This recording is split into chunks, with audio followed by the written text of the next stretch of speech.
Hey everyone, excuse me. Welcome. I'm really glad you're here today. Today's conversation is one that so many people, hold on, starting this off wrong. Today's conversation is one that so many people live quietly but rarely talk about openly. If you're here, there's a good chance you already understand how complicated, painful, and isolating estrangement and alienation can feel. This space today is just about having an honest conversation. No judgment, no pressure, just real talk about real experiences. Before we get started, I have a special guest sitting waiting for me to let her in. Let's just cover some basics. If you haven't already, please subscribe and follow. We have some more special guests, but this one tops the cake. If you're here live, feel free to drop your questions in the chat. We'll both be happy to answer the best that we can. We'll be taking questions throughout the conversation. And just as a reminder, let's keep this space respectful and supportive for everyone who's watching. So I'm really excited to introduce to you our very special guest, Doormat Mom, who is the owner and the admin of the Facebook group we all know, most of us know, Doormat Mom No More. It's for dads too. We've talked a couple times online, but aside from a couple short conversations, getting ready for this live stream, this is our first real conversation. So I just want to start here. And let's bring her in. So, hello, how are you? I'm great. How are you? So it's been what, an hour? Making sure that everything works out perfectly. Yeah, that's the way it happens when you first start. You just have to be like trying to find everything. It's trying to find the right buttons and then finding your voice when you need to speak. Absolutely. So tell us about you. Tell us, how did you get here? What made you decide to create a support group? Tell us about you. Give us an introduction. I'm a mom of 5, and one of my children went estranged, and for lack of resources in that particular circumstance, I ended up reaching out through social media to see if there's anyone else alive who was going through what I was going through, and ultimately used social media to find these people, even though they were all in hiding. And when I spoke to the room and the room answered, I decided, let's actually put it in a room. And so I created Doormat Mom No More, and launched a number of different social media platforms. We launched on TikTok, launched on Instagram. But then I noticed that we really needed a group for people to expand their conversations between each other, because I could see that people wanted to talk to each other and share their stories and whatnot. So I created the Facebook group just to give them that opportunity. And one thing led to another. I mean, I ended up creating that group, and then, a book also came out, and then an app that we're just in the middle of finishing up, getting together for launching, and we've launched it preliminarily. It's in beta, but we're tweaking it right now, and we're making it completely free. So You'll have to let me know when it's available so that I can check it out. It's you could get it now, but I would say wait another 2 weeks for the free version, because we're doing the whole conversion type thing. So but that's what it was. And it's been quite a journey. It's only been a little over a year that I've been doing this, and just been exploding everywhere, been all over the media and whatnot. So how long has it been since you spoke with your estranged child or adult? I think we will be 2 years in June, I think. Okay. So yeah, so it's a while. I think I'm sure she's doing well. I pray she's doing well. Do you hear from other people about her? No, because no one has contact with her. It's not just me that she went estranged from. Okay. So, but it began with me. I think it began with me. That's what my understanding was. Yeah. So, um, I know yeah. mine began with me because my husband still talks to at least one. Oh gosh. Okay. Yeah, that's hard. So That's hard. That's hard. you've also gotten into the Wall Street Journal. Do you like how did they find you? What brought that all about? Well, it's like anything else, right? When this started, when I really went down this journey and started creating a lot of noise around it and pushed the conversation above the noise, they noticed. Because what had happened is in creating my TikTok platform, where I came out with a bang, I started getting a lot of attention from those that were going through this on the side of the parent, and then those who were estranged from their parents, and everyone in between. So it sort of like created this mass explosion. The conversation grew, and um, the Wall Street Journal somehow found me, and Jeff Bezos found you. well, I think he's the CEO in the Washington Post, I think, but everyone Oh yes, you're right. Wall Street Journal, different one. um, they all found me. So, and it's been interesting to see it grow through those platforms, because when the Wall Street Journal came out, a lot of men started joining the group, with Doormat dads, and because it was speaking to them as well. And I think they were less compelled initially to find, a place where they could share too, because men, they generally keep to themselves and they work things out inside themselves, where this is a type of thing where you heal through community, and I think they needed that community, so it gave them a safe space too, which I really love. So we have a lot of men in our group now too, which is I think great, and adds to the conversation. So Yeah, definitely. Because hearing from other people, different scenarios, it gives you a chance to think about your own scenario and maybe apply it or maybe not, right? Like, so there's things that you think about throughout this whole journey yeah. are what you know, but there's other things out there that you don't know, right? It's like asking questions that you don't know you should be asking, right? Yeah, well, that's it, right? And they deal with it from a different angle too. And I think part of the issue our society is having is the is men being pushed out of the family, or the electively absentee dad. I think hey, look, there's many ways to raise families, and in certain circumstances, and in many circumstances, you don't have a choice. Your circumstances dictate, how, who's going to be involved in the raising, right? Right. And so then you just do the best you can. But I think the most optimal dynamic to raise children is always with a father and mother, and it's definitely a father in the home, a good Yeah. father, not, that's a good father, because um, it can be equally as destructive too if you don't have a good father. But I think they bring something to the table that children need, and so, but that's not always, you don't always have that. But fathers who do Blood want, doesn't always make you a good dad or a good mom for that matter. yeah, or make it so that the couple can stay together, to create that dynamic for the child. So Yeah. you just don't know. You play the hand you get. So Yeah. Sometimes it sucks. it can suck. Yeah, that's true. Yeah. I'm 10 years in, but I'm still going through the grieving process, right? Like it's like mine jumps forward, jumps back, jumps forward, jumps back.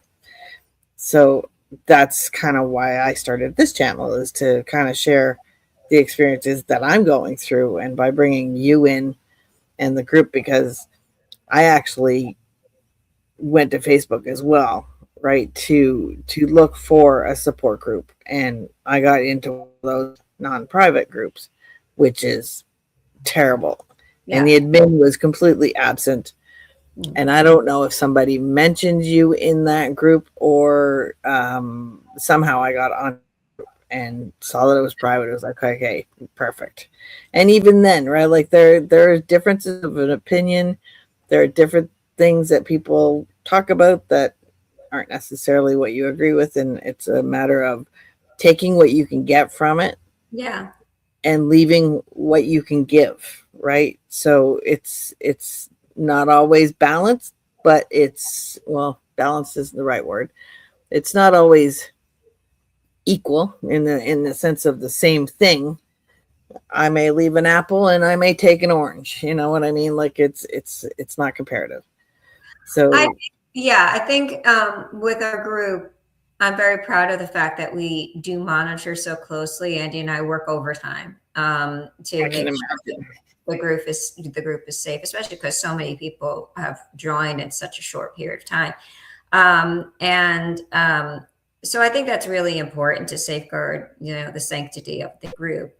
I also always preface, and I have to give reminders at times that, consideration and respect for all opinions. I think you should be able to have any conversation in a group like this, but it's like anything else. You need to share consideration and respect for each other's opinions. And, I mean, you can always learn from another person. You can either learn that you agree or disagree, but you can always learn. And so I think that people have to remain open to get all the little nuggets that is available on that platform. Which there are so many great conversations going on at any one time. People really Well, bring in some interesting situations. So and we have a lovely group of people. We just sometimes they when they start like rubbing up against each other is when I see like them. it's like babysitting sometimes, because where I live here, on the island, I have a couple groups that I manage for the island, right? So one example would be who does delivery, right? Because there's various restaurants, various resorts, things like that. So I have a group where everybody is in, and it's like managing children, right? It's like making sure that everybody is looked after to the best of your ability, right? And nobody can do it perfectly. Yeah, Everybody can make mistakes. And you know what? It's about accepting that you made a mistake and apologizing for it and yeah, moving, right? yeah. Well, So, you have to have want to have the common ground moving forward together for that to come around, right? I don't think there's a problem with friction. I think that friction is probably good. Friction grows people. I think it's just how you do it. It's how you do it. And well, the world that we're living in right now, friction is like at the top of the. well, it's gone beyond friction. It's gone beyond friction. Yeah, now it includes weapons. It's division, it's divisive, and I don't think My that walls helps. fall apart. Right here is outside, so I have this black. Well, you live on a beautiful island, so Yeah, and it's actually a very nice day out today. It's got a nice breeze. Um, so let's.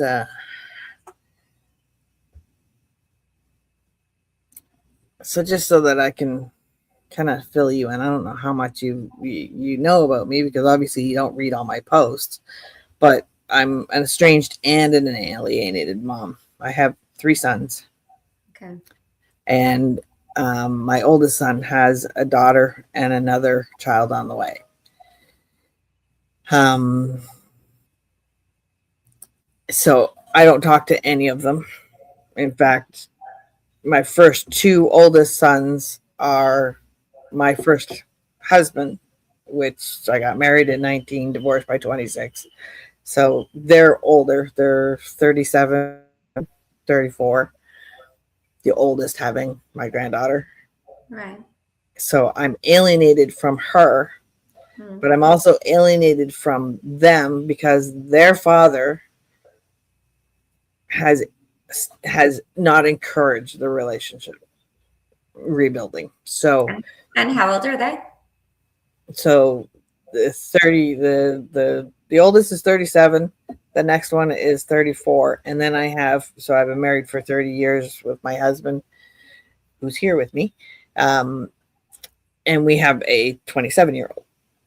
And he and my middle son both live with my first. So the alienation from him, because what started my estrangement was I had a breakdown. I went through menopause. I had left a job that I wasn't prepared to leave. There was a bunch of things that all kind of fell into one situation, and I spiraled. They didn't like it. They scattered rather than being there to support mom and help mom. They just vanished, and they're the dad number one. He was like, she's cuckoo, and he's always been one who didn't have any empathy or any compassion. Although at one, he was he was our best friend. He was so there was three of us as parents as they were growing up. So he was there for every Christmas. He was there for every birthday. He was there for every Thanksgiving. He was at my house regularly. He even went to our wedding. That's how close we were until my breakdown. Hmm. And then he and so he had a sister who was bulimic and anorexic and an alcoholic. And he treated her terribly because she was mentally ill. And so with my breakdown, he equated the same thing. She's mentally ill. Get away from her. She's scary. So I have no idea what's been said. I don't know how much has been said. I only know that my three kids love him and can't stand me. Won't talk to me, blocked me. There's no lines of communication whatsoever. So I'm alienated. I'm estranged from all three of them. I'm alienated from two of them because the oldest lives on his own, and he's alienated me from his granddaughter. And obviously, there's another baby on the way. I'll be alienated from that one as well. So I've got a kind of a mismatch. So when this all happened, we had four of us, not the oldest, came to Roatan, where I live, for vacation. And I decided after that that this is where I wanted to live. So I got into a car accident, broke my foot, wasn't able to walk for 6 months. So the summer I spent on my butt. And as soon as the doctor said, yeah, you can put weight on it, I was on a plane and I was down here. And I've been down here ever since, except for 1 year that I had to go back for a second surgery. Where are your kids? Where did they live? They're in Ontario. Okay. So it's a bit hard for them to see you too. I did have my granddaughter here with her mother because my oldest and her mother, they split up. But before that happened, mother and my granddaughter Nora were here. They were supposed to be here for 6 weeks, but it's right at COVID. So they left on the last flight out of here before COVID shut everything down. Mm-hmm. So it was like I had lots of time with her, and I've spent some time when I've gone back to Ontario with her, but nothing that she probably remembers. I send Christmas presents, I send birthday presents, but I get no acknowledgement. Mm. And so, yeah, it's hard. yucky. It's hard. I made the mistake yesterday of sending him a message, just telling him that I was missing him and that I loved him and that I hoped that the world chaos wasn't harming him in any way.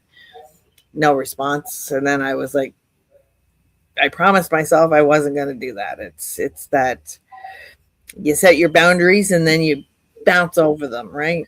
Well, I think that that's part of the problem that, with a lot of people is that you set the boundaries and they bounce over them. You can't. Your boundaries have to be your boundaries, in order to have the relationship that you need to have with them.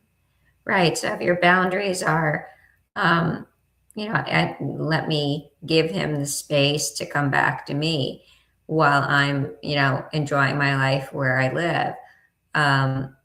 Then you have to stick to that so that you give him the space to come back to you, because the more you chase them away. And I think you have to you have to just go on with your life, as hard as that is, because it's never easy to separate from a child. It's never easy under the best of circumstances when children just go off and start living their lives. That, parents have made their children the center of their existences, and they're supposed to be. And, I completely believe they're supposed to be, but that doesn't mean and that it makes it any easier for them when they are fully grown to go off. Now, under the worst of circumstances, it's even harder. So, but I'm a firm believer, if you set a boundary, if you don't take it seriously, they're not going to take it seriously. No, and I had taken it seriously because he and I have we've chatted often through Facebook Messenger, but he would never talk, never wanted to have a conversation, and he only ever wanted to talk about himself.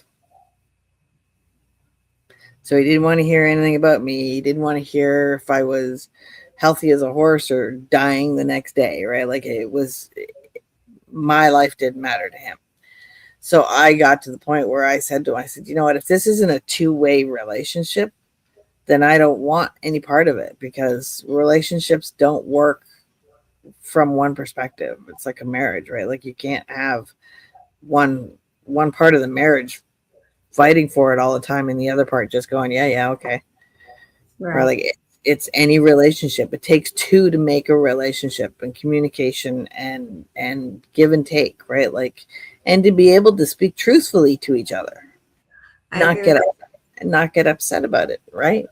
Yeah, I agree with that. But I also think that parents sometimes fail to remember that your role, especially when they're older, is, I mean, maybe let's try to put it this way. Yes, they need to show interest in your life, and yes, but the most important, I think, role for a parent when the kids are older is just to be their company. Yeah, well, it wasn't even that. It was like 2-word answers to my questions about my granddaughter, right? Like, so it was, I equated it to the crumbs on the floor that he was sprinkling for me, just kind of letting me dangle. I just couldn't do it anymore. I told him exactly how I felt about it, and I said, you know what, if that's all you've got to offer me, then we don't have a relationship. And that's where it's been. The other two, well, there's never been any other conversations about it. But enough about that. The one thing that I do want to bring up is, if you think back, like, estrangement is a new thing for the most part. It's a new word. Alienation, it's a new word, right? So, but if you think back into, so I'm not religious, I'm more spiritual. And so I dig into things like past life regressions or genealogy and how other people, and I know that my father cut off my sister at 16 years old because she was dating a man that was too old for her. And she packed up and moved out on her 16th birthday. And 4 brothers and sisters, or 3 brothers and sisters and me, were told, you're not allowed to communicate with her. So he alienated us from her, and they had an estranged relationship. So there was no words that described it, but it existed.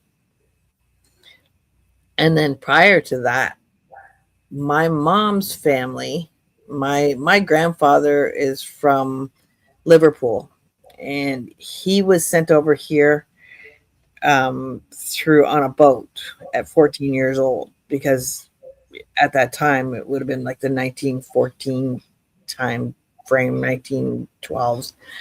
He came over on the Britannia with thousands of children who came and worked for farmers. They were literally slaves to Canadians. And so he was considered an orphan.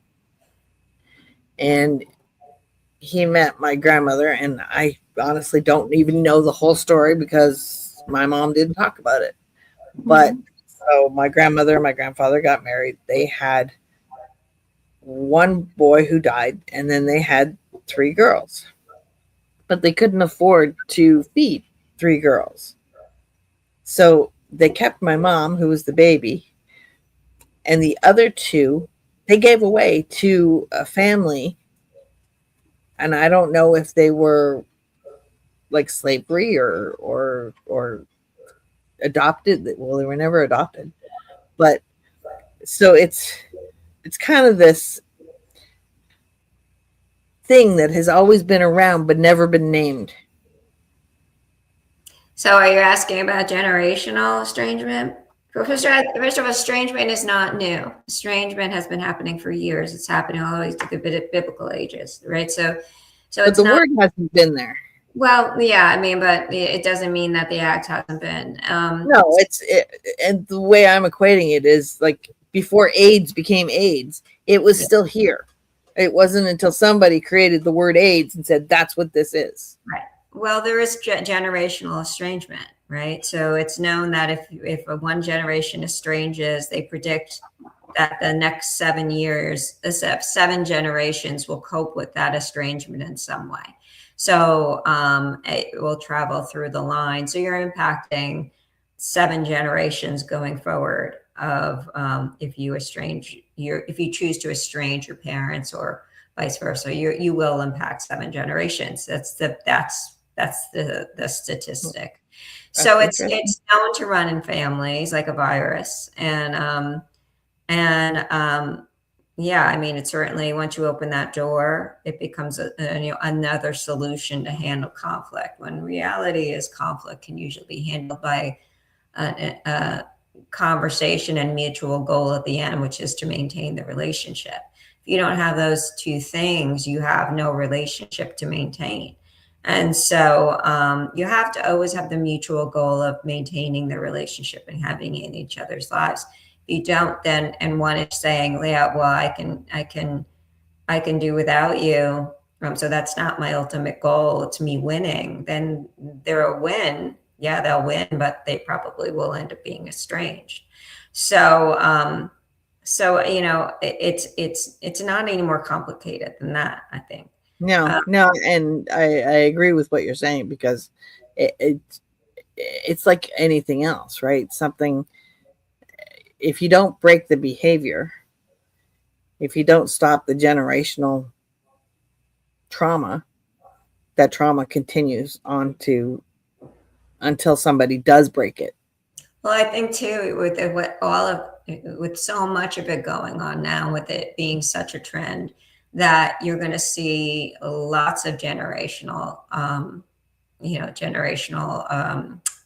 estrangement situations going on well beyond what we've known before, because as the conversation that is trending on social media platforms make it okay to choose, not just as a last resort, but as a first resort, you're going to see a lot of people choosing it as a first resort, which have never experienced generational estrangement before. So they will start the generational estrangement in their families, and then it'll run the 7 generations. So, at the end of the day, this where we are at and where we are at with this is very dangerous, because when you look at the horizon and AI, the emergence of AI and whatnot,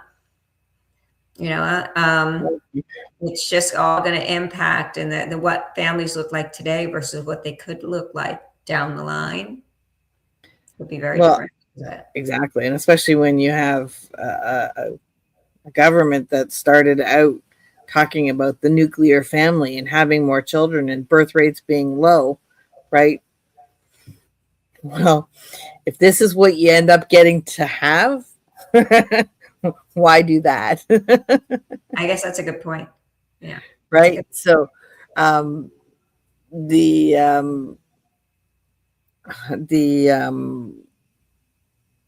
I got questions here, but I've already asked you them. That's okay. Let's just talk about the group a little bit more. When you're managing it, like, you typically come on and you'll do a video saying, hey guys, listen to me here, and we all have to put in the earbuds and listen to what you're saying, and it's generally good information and it's common sense. How often do you think you have to do that? Like, do you run into situations that make you do that, or do you have some kind of plan that you follow? Like, I guess it's No, more I mean, style. and just monitoring the group when I see things are happening, like, you know, a discourse that is looking to be uncontrolled or um, not helpful. That's when I'll jump in and I'll make a video, or Andy will make a video or whatnot. I mean, I post general videos every day. I do read a lot of the content that gets posted there, so I do know a lot of the situations. I may not comment all the time, but I do comment enough where I can't be involved in every conversation. But so I sort of, you know, it's just a matter of being active in the group. I mean, the group is important to me. These people are very important to me. This whole issue is very important to me. So, Well, you're what, 77,000 members right now, or close to that? 8,000. Yeah, almost 8,000. Yeah. So we're growing every day. We get more and more members, and not just. Is anybody listening to this? Doormat moms. Yeah. Let's join the channel. Let's get her over 10,000. Yeah. Give her more work to do. More work to do. So yeah, it's a good group of people, but you know, they're human too. And so, and everybody, it's a sad, and you know, people are sad, people are angry, people are upset, people, you know, it's a place for them to vent. So sometimes it trickles over onto each other, but that's okay. I mean, if it's ever gotten so out of hand, we just shut down the comments for that particular post. And then if people are actively not helping in the group, if they're you delete the comments. Yeah, I mean, if they're active, you know, if they're causing chaos, you know, you can pretty much tell who is actually in the group just to cause chaos, and who's in the group to actually have, you know, wonderful dialogue, you know, and helpful dialogue with each other. So, or to vent or whatnot. But so yeah, so that, you know, that's been a great success. You know, the book is, you know, really popular too. So, of course, the trolls all came out and tried to kill it. So, but tell me about the app. The app. So I did download it, and I realized that there's a cost for it, and I didn't know that, and I didn't want to add anything more to what I already have. So yeah, that's why we're making it free. So in the next version, which will be within, say, 2 weeks, it'll all be free. And but it won't charge you anyway, unless, you know, you get 3 months free to begin with anyway, and then you actually have to opt into paying at the end of that 3 months to actually get charged. So we never just made it an automatic payment. That I didn't do, because I wanted to make sure that, you know, everybody can at least test it, see if they like it, see if they want to do it. But the next version will be the difference between that and the Facebook group. The big difference. Because what this allows you to do is find people, not only nationally, which you can do through the Facebook group, obviously a Facebook group you can do globally, but find people in your town or on your street. So maybe somebody who hasn't said anything, like most. Yeah, I mean, there's a lot of people that are local to you that are estranged, but they don't go around shouting it out, you know, at Starbucks. But they still need the support. And, you know, some people want to create local support groups, or they want to have a cup of coffee with someone that understands what they're going through. And so that's what that app is designed to do. It's designed to help specifically to help locate people in your area who are going through the same thing and connect you to. And then, of course, you can meet people across the nation too. It depends on how you slide the scale, so to speak. But you know, it's one of those things that I had heard a lot of chatter among strange people. They really want to meet people in their, you know, locally to them. And I said, you know, they really should, because we heal through support. So I wanted to give everybody that resource. Is that loud? Can you hear that? Now you're going to be able to hear it. What is that? Well, there's a house being built right next door to me. And so a truck just pulled out and emptied its contents. Oh gosh, I didn't hear Hopefully, that. give me 1 second to see if it's going to be a long time or a short time. Oh, it's empty. Okay. So it's just going to be him driving away now. Got a lot going on there. Yeah. And it's an interesting place to live, that's for sure. Because this house we've lived here for almost 3 years. And they started bringing material to build that house about 6 months after we moved in. Wow. And it's got pillars. That's it. Okay. It's gonna be a while. So whenever you hear the words island time, It's island time. it's really island time. I've often wondered what it's like to live on an island. One of my children and I used to watch this show as like a break, one of those like mindless shows that you just enjoy, just to enjoy, and an island Caribbean life, and we would watch it every Sunday. Well, when we first planned on moving down here, I actually had an interview with Caribbean Life. Yeah. And the funny thing about it was the internet, we were living in a rural area, so we had satellite, and the internet died partway through as the interview was starting. And they never called me back. They never rescheduled, nothing. It just went dark. God.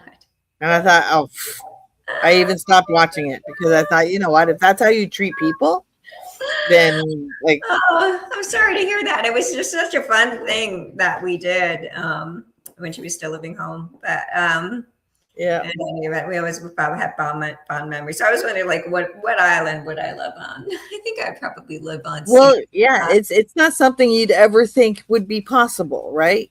No, yeah, I mean, yeah, and there's some places where you can't move to, but like I couldn't move to Puerto Rico because that's the US, right? So being Canadian, I can't unless I get some kind of green card or marry somebody there. I don't even know the rules of what it would take to move to the US. But from Ontario to come here, you immediately come in, you get a 90-day visa. You leave for 3 days, you can come back, get another 90-day visa. You leave for 3 days, come back, get another 90-day visa. You can apply for your residency, and which we have our residency now, and we don't have to go anywhere, right? Like we do. We go on trips every once in a while, but this is now home. So now I'm not a citizen of Honduras, but I'm a resident, and I'm still a Canadian citizen. Interesting. Yeah, there are some islands that have incentivized the moving and being there. So yeah, there's a lot of YouTube videos about where to go, where to retire. You know, and I'm a big fan of staying put and spending like 6 months someplace or and just renting. Did you tell me where you were? Where exactly are? Well, in general, I'm in New England. In New England. So you get the sun, or you get the snow, and you get the hurricanes. You get the hurricanes coming off the not so much the Atlantic.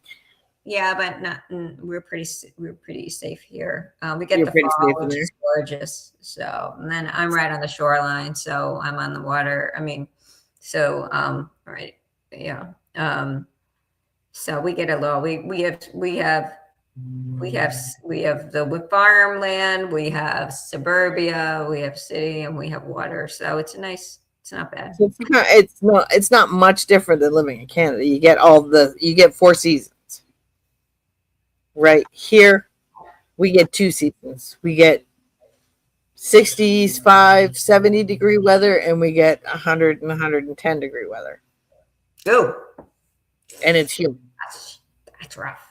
Yeah. So it's one or the other, and it's split in half, right? So right now it's it's coming back up to the hundreds, or well, the 90s. Right now, it's like today, I think it's probably about 81, 82, and then it'll continue to grow as the like this is high season for an island like this, right? Like we get about 6 cruise ships a day, for 3 days of the week, and then various other ones. But so let's go back on topic. I can be easily distracted with my island. Um, Right. so we talked about the Wall Street Journal. And did you do one interview? Or have you done multiple? I So I did thought, the Wall Street Journal one, and I did People Magazine, the Daily Mail, oh, I didn't know you did People Magazine. Psychology Today. I'm trying to think of all of them. We've just had so many. So do they come to you, or are you talking to them? Like, how do you? Come to me. It's like anything else. It's like when one does, the rest follow. Okay. So you're a celebrity, like I said. No, but thank you. It's kind of an odd way to become a celebrity, but Yeah, you know what? I would look. you would give it up in a second. Well, no one wants to go through this, but if you have to go through it, you might as well help others in the doing, right?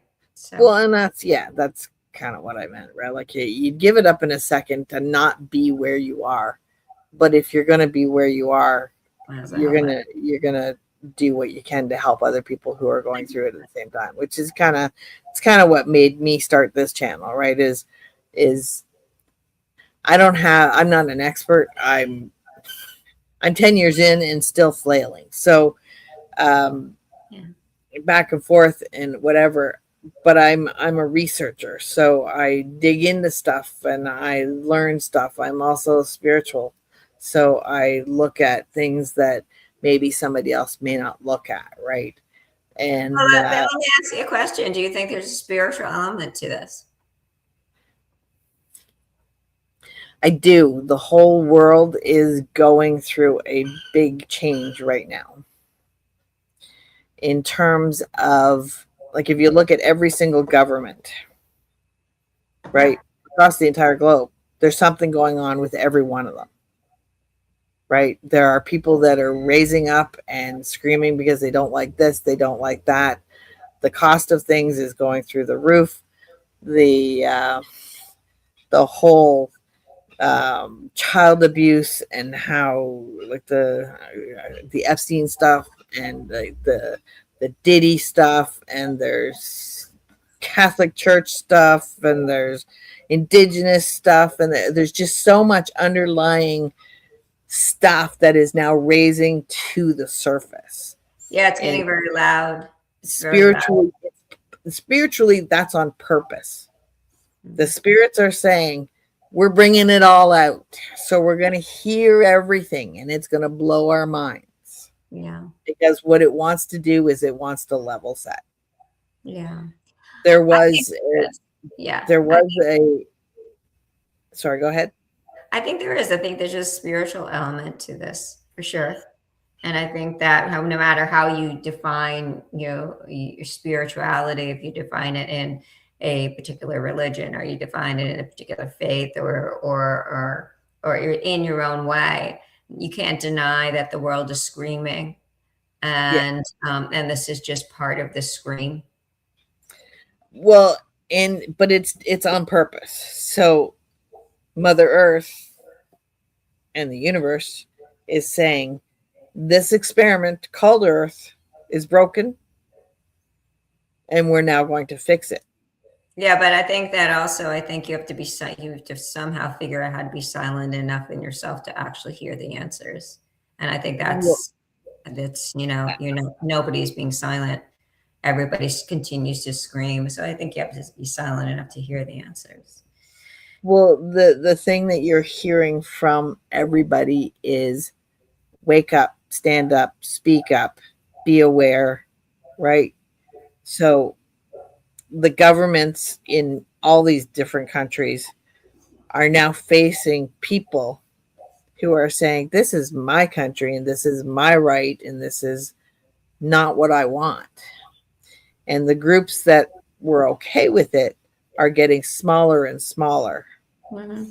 And they're starting to see, I didn't touch my light, are starting to see that maybe they don't like it either. Right. And that there is a better way. Mm-hmm.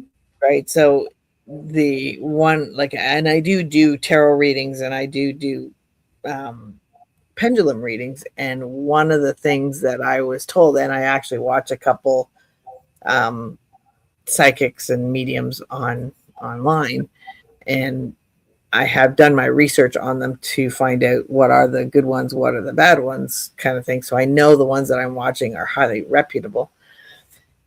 And they actually tell you, they'll go back and they'll say, I said this and look, this happened. I said this and look, this happened. I said this and look, this happened. And I've even said things and I've gone back and I've said, hey, it happened. It came true, because it's validation for me to know that, hey, something came through, something registered. Like I was able to pick that up somehow.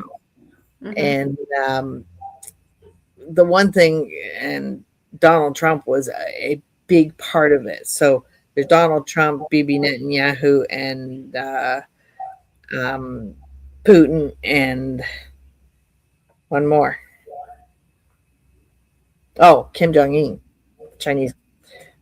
Those four, their goal in their mind is to take over Asia, Europe, Middle East, and the Western Hemisphere. Okay. Right. So divide the country. Instead of 7 or 8 continents, 9 continents, however they want to divide it up differently. And so there's a prophet that I listen to, who her spirit guide is God. And she has said that they were put here to cause the chaos that they're causing. So that way the people wake up and they see that this isn't what we want. And even if you look at things in the Bible, it talks about chaos. It talks it like, and it's all coming to fruition out, like Matthew's and in the Revelations. There are certain passages, and I don't know them off by the top of my head because I don't read the Bible. But everything that's happening is lining up. So there's a whole, and they call it a 3-generation or 3-decade reset. So it started in 2010 and it's supposed to finish in 2030 or 2000 and finish in 2030. It better finish soon. No, I mean, I know we're getting a little off track here. Yeah.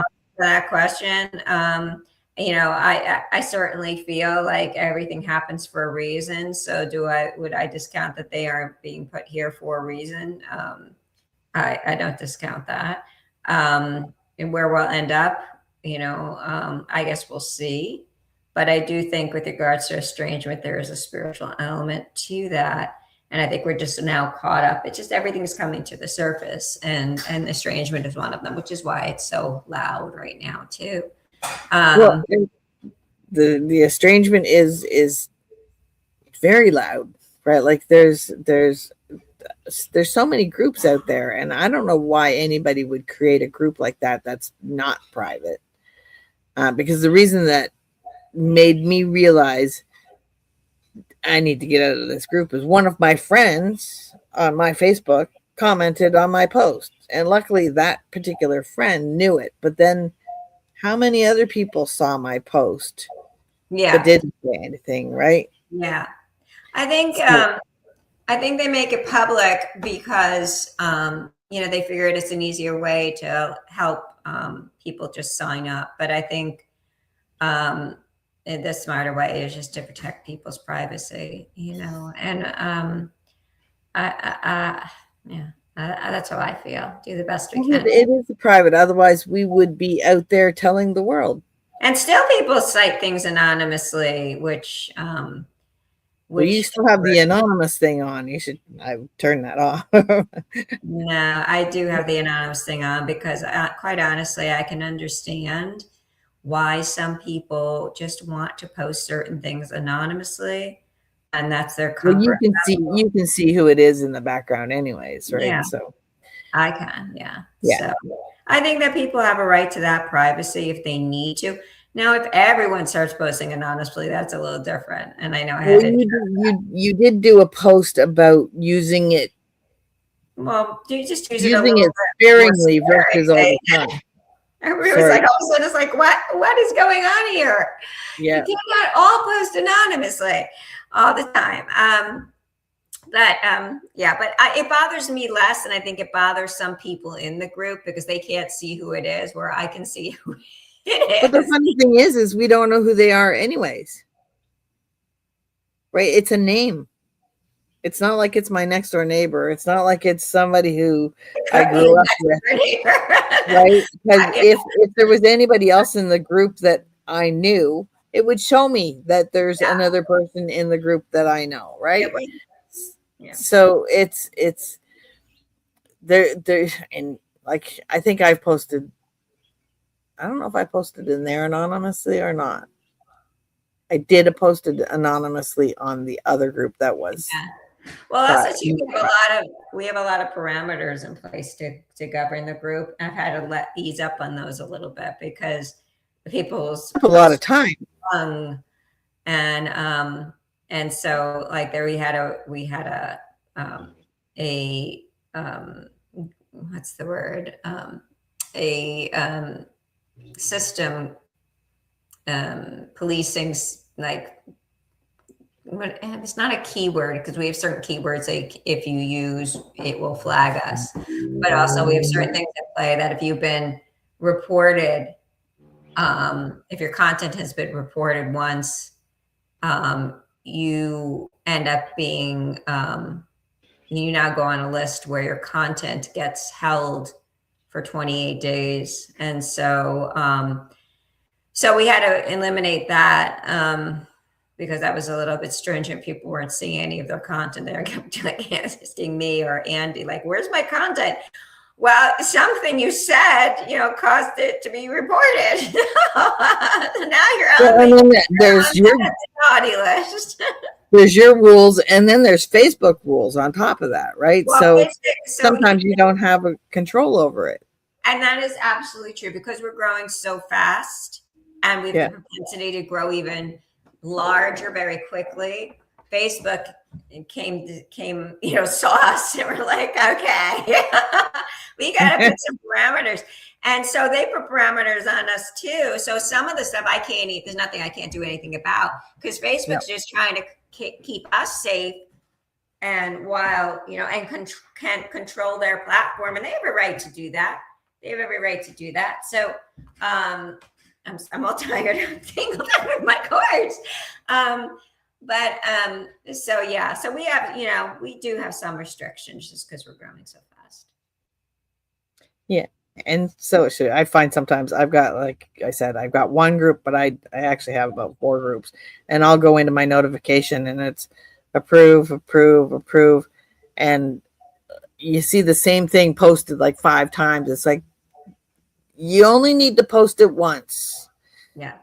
But so on that note, what do you think about Doormat Mom? What's your word to everybody else? Well, I think you, like I said to you in the beginning, I think one, this is only going to get worse before it gets better. 2, I think you just need to go through the motion of healing and don't chase them, let them come to you. And that's some of my advice. And I think that you have to figure out who you are, because this is an opportunity for you to also figure out who you are now. Because after devoting so much time to mentoring a family and growing the family, and then, and once they go out the door in whatever fashion, you have the opportunity to Now see who you are, who's left, and how is your life going to be going forward? Because you can't, even again, in the best of circumstances, you can't wrap yourself around their necks and go along with them. You have to let them go.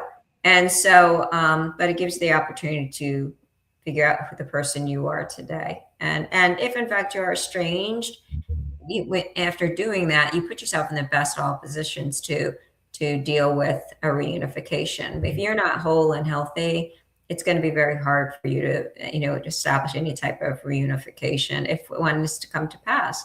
And that that remains to always be seen. And you can't wait for it. You have to, if you've done everything, and I mean, like if you tried everything and it's still not happening, let them go. And that's the kindest thing you can do for everyone involved. And then let them make their decisions. Because they're going to grow up, and at some point, and they're going to, something's going to happen. And if they don't, then you will not have wasted time. And if they do, then you will not have wasted time. So what do you tell people that have gone through all the motions? They've discovered themselves, they're happy, and their child has come back and then left, come back and then left. How do they ever trust that it's not going to happen again? You can't. So why would you put yourself into that position of even letting? Well, you have to decide if even those few moments of reunification are worth it, right? And you have to decide, is there something that you can do to sort of suspend with that slinky approach? Is there a boundary you need to put in place and just tell them and listen that you can't keep coming back in and out? It's either going to stay in or you're going to stay out, but you're not going to do both. And I'd love for you to stay in. So how can I help you stay in? So you could take that route. No one can go through the constant yin yang, right? You can't do that. But you have to make decisions in your own life. Can you handle it? Some people can handle it. Like, okay, when you're here, that's great. If you go, that's great. They get to the point where they're just like, it's whatever, Yeah. And so I can deal with it in that whatever, because I generally have let go of the expectation that you're going to stick around. And it's those expectations that get us hung. True. So, don't drop the expectations and just cope with what is. And, and then, so that's what I say to that, you have to define what's good for you as they're defining what's good for them. And are you going to miss them? Sure. Are you going to, but you would have to do that with anyone that did that. Right. So look at them as, okay. It's kind of like having a boyfriend or a couple dates with somebody and you really like them and they didn't like you, and all of a sudden they just distance themselves from you. A little bit different because there's a lot more emotions and history involved, but they just go away. And it's the same old thing. My father used to say, go to the dance with the person that wants to take you to the dance. You come home from the dance with the person that wants to, come home, take you home from the dance. It's the same thing. Go with the kids or the kid or whoever's left that wants to be there in your life, and don't look towards the ones that don't. And it's sad that it can feel really hurt, you can suck, and what have you, but that's your only choice. So yeah, so you don't really get a choice. No, so choose it. They gave you your choice, so choose it.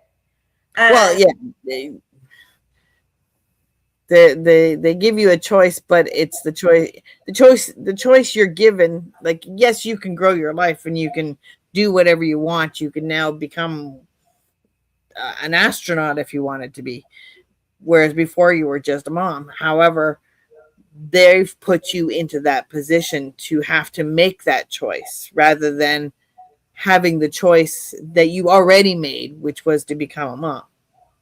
Yeah, that's true. But that's Right. it. That's all I wrote. That's all there is. That's all there is, exactly. So you can't dictate the circumstances of that choice. This is what they gave you. This is life, right? You control life. You can only control what you do with it. So what are you going to do with it? That's the question. That's where your choice lies. Right? No, I hear you. And I agree. But I guess that's probably, we've been on longer than I was expecting. So we've talked about all kinds of stuff. And I've seen a couple of people come in and out, but nobody's left any questions. We'll probably get some throughout. Well, I think that what'll end up happening is you'll post this and then you might get some questions, but it's not, it's not abnormal not to get questions. So no, and I'm still, like I said, I'm still relatively new. Yeah. So the stats are growing, which is interesting. So we'll have to have you back again. And that's good. So after you do whatever other celebrity things that you do, I'm sure you'll be on a talk show or something somewhere along the line. It's all coming. It's all coming. Well, it's lovely being here, and I really appreciate you having me. And I thank you very much. And for those who do listen to this, before we wrap up, if you haven't already subscribed to Doormat Mom, go follow her page. There's questions you have to answer to get onto her page, but there is a lot of support there for those of us that are going through estrangement and alienation, and there are other people that are having the same situations that you're having. So it's always good to hear that you're not alone. There are others like you. Yeah. And it's growing exponentially, right? Like I don't know if it's social media, if it's the generation, I don't know what it is, but something is causing that division. And those of us that didn't want that division, we have to figure out how to get out of it or how to live with it. So, Laura, thank you. I appreciate you being here. And I look forward to seeing you on Facebook. Thank you. All right. Thanks so much. Bye-bye. Take care. Bye-bye.